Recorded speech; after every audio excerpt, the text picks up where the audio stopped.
ஸ்ரீமதே ராமானுஜாய நமஹ. நாம் இப்பொழுது பார்க்க இருப்பது பெரிய திருமொழி 11ஆம் பத்து 7ஆம் திருமொழி.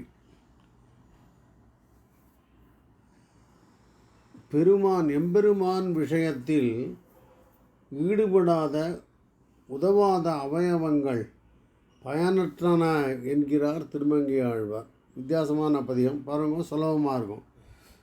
நீள்நாகம் சுற்றி நெடுவரை நட்டு ஆழ்கடலை பேணான் கடைந்து அமுதம் கொண்டு வந்த பெம்பானை பூணார மார்பனை புள்ளூரும் பொன்மலையை காணாதார் கண்கென்றும் கண்ணல்ல கண்டாமே. இந்த பெருமானை சேவிக்காதவர்களுடைய கண்கள் அல்ல என்று நான் புரிந்து கொள்கிறேன். அதான் அர்த்தம்.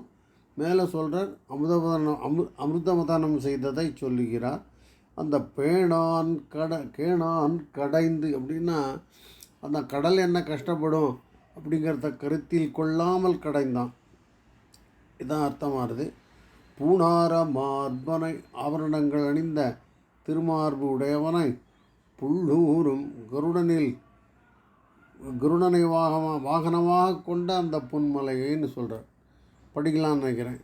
நீள் நாகம் சுற்றி நெடுவரை நட்டு ஆழ்கடலை பேணான் கடைந்து அமுதம் கொண்டு வந்த பெம்பானை பூணார மார்பனை புள்ளூரும் பொன்மலையை காணாதார் கண் என்றும் கண்ணல்ல கண்டாமே.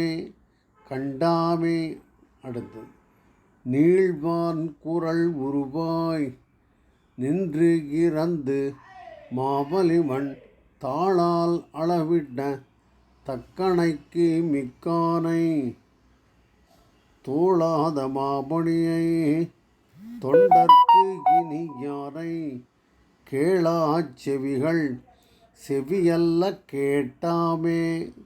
உங்களுக்கு பார்த்தா புரிஞ்சுக்கும். திருவிக்கிரமாவதாரத்தை அனுபவிக்காதவர்கள், அவருடைய சரிதையை கேட்டாதவர்களுடைய காது இல்லை அப்படின்னு சொல்லணும். இதான் அர்த்தம்.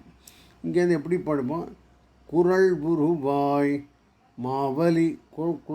மாவலியிடம் சென்று அவனிடமிருந்து இறந்து பெற்ற மண்ணை, இது குரல் உருவாய் வாமனனாய் மாவலிடம் சென்று இறந்து அவனிடம் பெற்ற மண்ணை தாளால் தன்னுடைய திருவடிகளால் அளவிட்ட தக்கணைக்கு மிக்கானை. தக்கணைக்குனா அக்ரத தாம்பூலம் அப்படின்னு முதல் மரியாதைக்கு உள்ள எல்லா தகுதியும் உடையவனை, அது மிக்கானை அதில் முதல்னு அர்த்தம். தக்கணைக்கு மிக்கானை. ஸோ முதல் மரியாதைக்கு எல்லா தகுதி உள்ளவனை தோளாத மாமணி, துளையில்லாத மாமணி போன்றவன். அதுக்கப்புறம் தொண்டர்க்கு இனியானை அர்த்தமாகிறது கேளா செவிகள் செவியல்ல கேட்டாமே. படிக்கலாம் நினைக்கிறேன். நீள்வான் குரல் உருவாய் நின்று இறந்து மாவலிமண் தாளால் அளவிட்ட தக்கணைக்கு மிக்கானை தோளாத மாமணியை தொண்டர்க்கு இனியானை கேளாச் செவிகள் செவியல்ல கேட்டாமே. தூயானை தூய மறையானை தென்னாலி மேயானை மேவாழ் உயிர் உண்டு அமுதுண்ட பாயானை மாலை வணங்கி அவன் பெருமை பேசாதார் பேச்சு என்றும் பேச்சல்ல கேட்டாமே. தூயானை பவித்திரனை, தூய மறையானை வேதங்களில் பேசப்படுபவனை, தென்னாலி மேயானை திருவாலியில் எழுந்துருளியிருக்கும் பெருமானை, மேவாழ் உயிர் உண்டு அமுதுண்ட வாயானை. மேவாழ்கிறது இந்த பூதனையை சொல்கிறார். பூதனையுடைய அவளுடைய உயிரையும் பாலை அவனுடைய நஞ்சு கலந்த அந்த பாலையும் உண்டு அப்படின்லாம் புரிஞ்சுக்கோங்க. ஸோ மேவாள்ங்கிறது பூதனை. மேவாள் உயிர் உண்டு அமுதுண்ட வாயானை மாலை வணங்கி அவன் பெருமை பேசாதார் பேச்சன்றும் பேச்சல்ல கேட்டாமே. படிக்கலாம் நினைக்கிறேன். தூயானை தூய மறையானை தென்னாலி மேயானை மேவாள் உயிர் உண்டு அமுதுண்ட வாயானை மாலை வணங்கி அவன் பெருமை பேசாதார் பேச்சன்றும் பேச்சல்ல கேட்டாமே. அடுத்த பாகம்.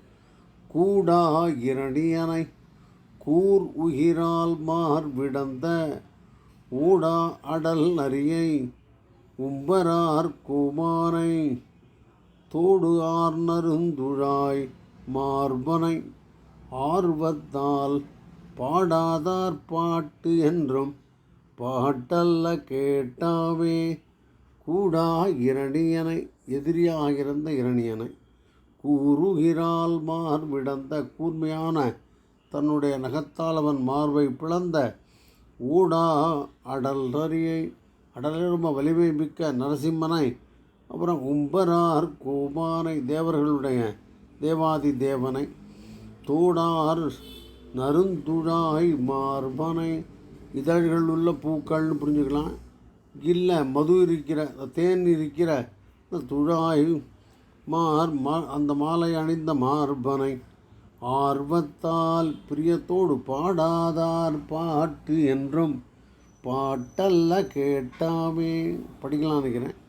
கூடா இரணியனை கூர் உகிரால் மார்பிடந்த ஊடா அடல் அரியை உம்பரார் கோமானை தோடார் நருந்துழாய் மார்பனை ஆர்வத்தால் பாடாதார் பாட்டு என்றும் பாட்டல்ல கேட்டாமே. மையார் கடலும் மணிவரையும் மாமுகிலும் பொய்யார் குவளையும் கொய்யார் குவளையும் காயாவும் போன்று இருண்ட மெய்யானை மெய்ய மலையானை சங்கேந்தும் கையானை கைதொழா கையல்ல கண்டாமே. இதெல்லாம் இந்த மாதிரி இருக்கான் பெருமான். எப்படிலாம்? மையார் கடலும் கடல் போன்ற நிறத்தை உடையவன், மணிவரையும் பெரிய மலை போல் இருப்பவன், மாமுகிலும் மேகம் போன்று இருப்பவன், கொய்யார் குவளையும் காயாவும் இதெல்லாம் பூக்கள் இந்த மாதிரி போன்று இருண்ட மெய்யான இது மாதிரியாக வண்ணத்தை உடைய இருண்ட திருமேனியை உடையவனை மெய்ய மலையானை திருமையத்தில் எழுந்தருளியிருக்கும் பெருமானை சங்கேந்தும் கையானை பாஞ்சஜன்யம் என்கிற சங்கை தன் கையில் வைத்து கொண்டிருப்பவனை கைதொழா கையல்ல கண்டோ அவனை கைதொழாத கைகள் கையல்ல கண்டாமே. படிக்கலாம் நினைக்கிறேன். மையார் கடலும் மணிவரையும் மாமுகிலும் கொய்யார் குவளையும் காயாவும் போன்று இருண்ட மெய்யானை மெய்யமலையானை சங்கேந்தும் கையாரை கைதொழா கையல்ல கண்டோமே. அடுத்த மாதம். கள்ளார் துழாயும் கணவலரும் கருவிளையும் முள்ளார் முணரியும் ஆம்பலும் முன் கண்டக்கால்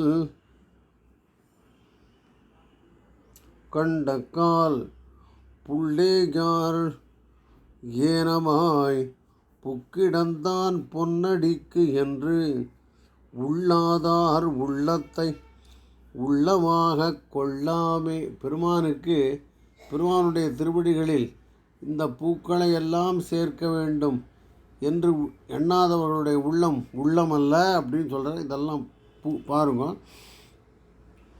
கள்ளார் துழாயும் கணவலரும் கூவிளையும் திருத்துழாய் அப்புறம் சில பூக்கள் முள்ளார் முளரியும் தாமரையும் ஆம்பலும் முன் கண்டக்கால். இந்த பூக்களை எல்லாம் கண்ணால் பார்த்தபோது புல்லாய் ஓர் ஏனமாய் புக்கிடந்தான் பொன்னடிக்கு என்று புல்லாய் அம்சாவதாரம் எடுத்ததை சொல்கிறார், புரிஞ்சுக்கலாம். ஓர் ஏனமாய் ஒரு வராகமாய் புக்கு இந்த கடலில் புக்கு அந்த பூமியை கிடந்தான் அவனுடைய பொன்னடிக்கு என்ன உள்ளாதார் உள்ளத்தை. அப்படி பெருமானுடைய திருவடிகளில் சேர்க்க வேண்டும் என்று எண்ணாதவர்கள் உள்ளத்தை உள்ளமாக கொள்ளாமே படிக்கலாம் நினைக்கிறேன். கள்ளார் துழாயும் கணவலரும் கருவளையும் கணவளையும் கூவிளையும் முள்ளாரும் முளரியும் ஆம்பலும் முன் கண்டக்கால் புல்லாய் ஓர் ஏனமாய் புக்கிடந்தான் பொன்னடிக்கு என்று உள்ளாதார் உள்ளத்தை உள்ளமாக கொள்ளாமே. அடுத்த பாசம்.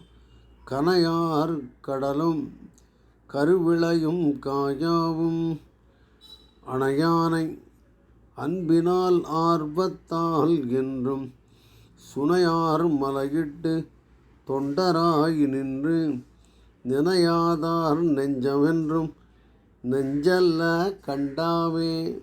மேலே கனையார் கடலும் கருவிளையும் காயாவும் கடல் போன்றிருக்கிறான், கருவிளையின் அந்த பூ மாதிரி இருக்கிறான், காயாம்பூ இருக்கிறான், அணையானை இது மாதிரியாக இருப்பவனை அன்பினால் அர்த்தமானது ஆர்வத்தால் என்றும் சுனையார் மலரிட்டு, சுனையார்னா நீர்நிலையில் இருக்கிற மலர்களை இட்டு தொண்டராய் நின்று அர்த்தமானது நினையாதார் நெஞ்சமென்றும் நெஞ்சல்ல கண்டாமே படிக்கலாம் நினைக்கிறேன். கனையார்னா சத்தம் போடுற ஆரவாரம் செய்கின்ற கடல்.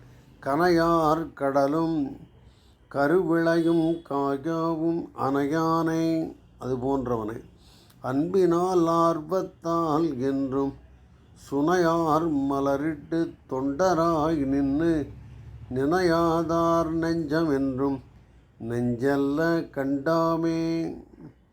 அதுக்கப்புறம் வெறியார் கருங்குழல் ஆட்சியர் வைத்த உரியார் நறுவெண்ணை தான் உகந்து உண்ட சிறியானை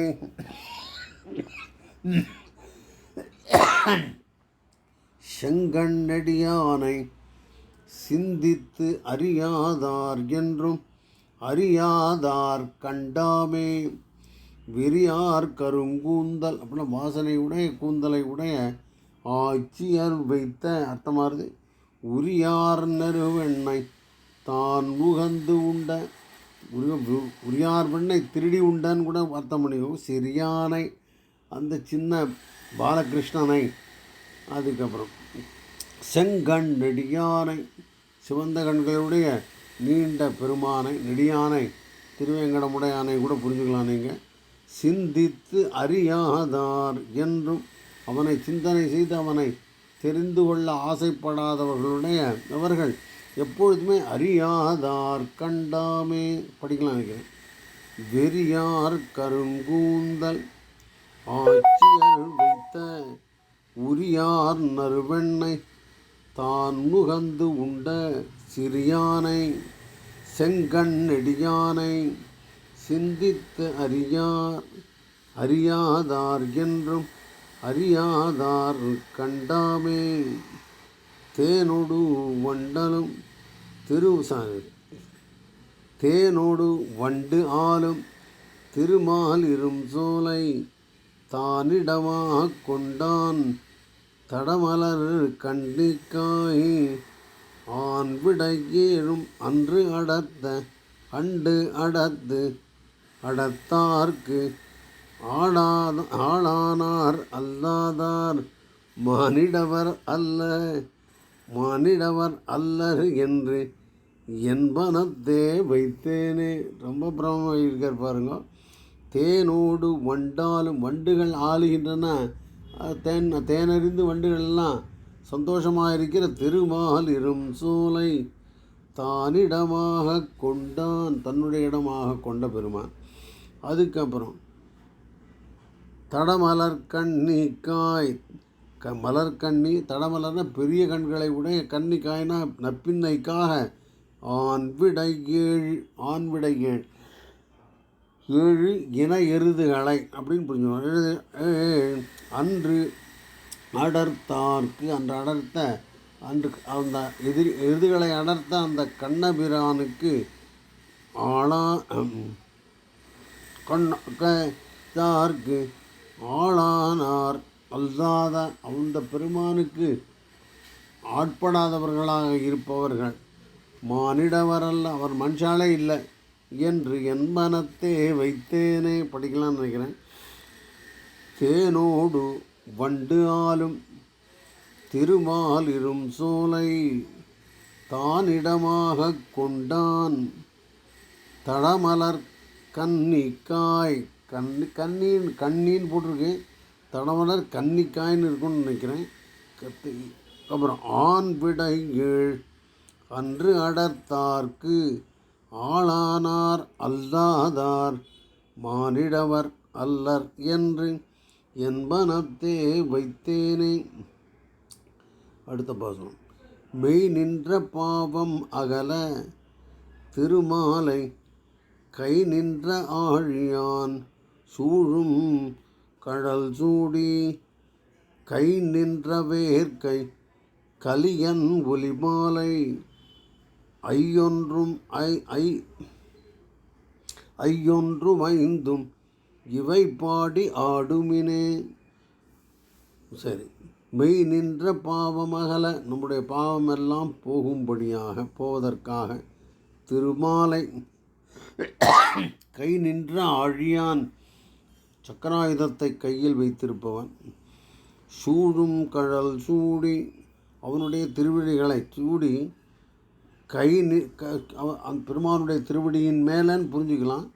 கை நின்ற வேர்க்கை, தன்னுடைய வேற்படையை தன் கையில் வைத்திருக்கின்ற கலியன் ஒலிமாலை ஐயொன்றும் ஐந்தும், 5+5 10 பாசுரங்கள், இவை பாடி ஆடுமினே அப்படின்னு முடிக்கிறது. படிக்கலாம் நினைக்கிறேன். மெய் நின்ற பாவம் அகல திருமாலை கை நின்ற ஆழியான் சூழும் கடல் சூடி, சூழும்னா எல்லோரும் வந்து சேவிக்கிற அந்த திருவடிகளை சூடி கை நின்ற வேர்க்கை கலியன் ஒலிமாலை ஐயொன்றும் ஐந்தும் இவை பாடி ஆடுமினே. ஸ்ரீமதே ராமானுஜாய நமः.